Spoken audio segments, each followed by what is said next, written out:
પોર્ટુલાકા, MOS rose, ચીની ગુલાબ બધી રીતે ઓળખાતા આ 4 o'clock ફ્લાવર્સને જો તમારે બીજા કલરમાં ડિવાઈડ કરવા હોય, ટ્રાન્સફર કરવા હોય, તો આવી રીતના કોઈ પણ એક કલરનું ફૂલ લઈ અને એમાં બીજા કલરના ફૂલ સાથે હેન્ડ પોલિનેશન કરવાથી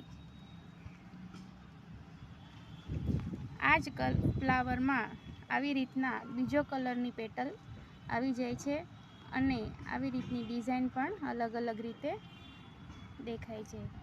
મિત્રો, તમે જોઈ શકો છો આવી રીતના એક જ કલરના ફૂલમાં બીજો કલર એડ થઈ જાય છે અને આવી રીતના તમે નવા નવા પ્લાન્ટ્સ ચીની ગુલાબ, મોસ રોઝ, પોર્ટુલાકા, 4 o'clockમાં આવી રીતના તમે બીજી પેટર્ન કરી શકો છો અને આવી રીતના બીજો કલર તમે જાતે બનાવી શકો છો.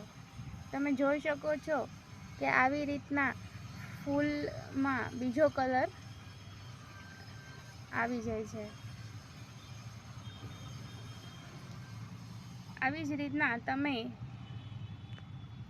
આ વ્હાઈટ કલર છે તો એની સાથે તમે પિંક પણ આવી રીતના જોઈન્ટ કરી શકો છો.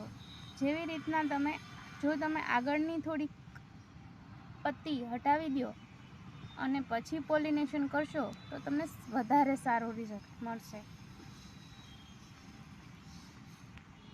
આવી રીતના કરવાથી બે ફૂલના કલર ચેન્જ થઈ જશે અને તમને બીજો કલર જોવા મળી જશે.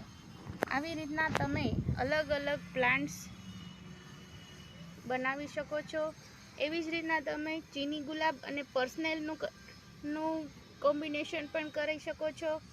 આવી રીતના હેન્ડ પોલિનેશન કરવાથી ફ્લાવરની સાઇઝ પણ મોટી બને છે અને તમારા ગાર્ડનમાં જાત જાતના કલરના ફૂલ જોવા મળે છે.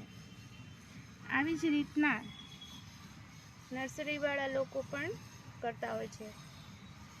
જો તમારા ગાર્ડનમાં પતંગિયા આવતા હોય તો પણ આવી રીતના ફ્લાવરનો કલર ચેન્જ થઈ જતો હોય છે. તો ફ્રેન્ડ્સ, આવી રીતના જો તમે આઈડિયાથી પણ પોલિનેશન કરી શકો છો અને નવા નવા ફૂલનો ફાયદો ઉઠાવી શકો છો અને જોતાં જ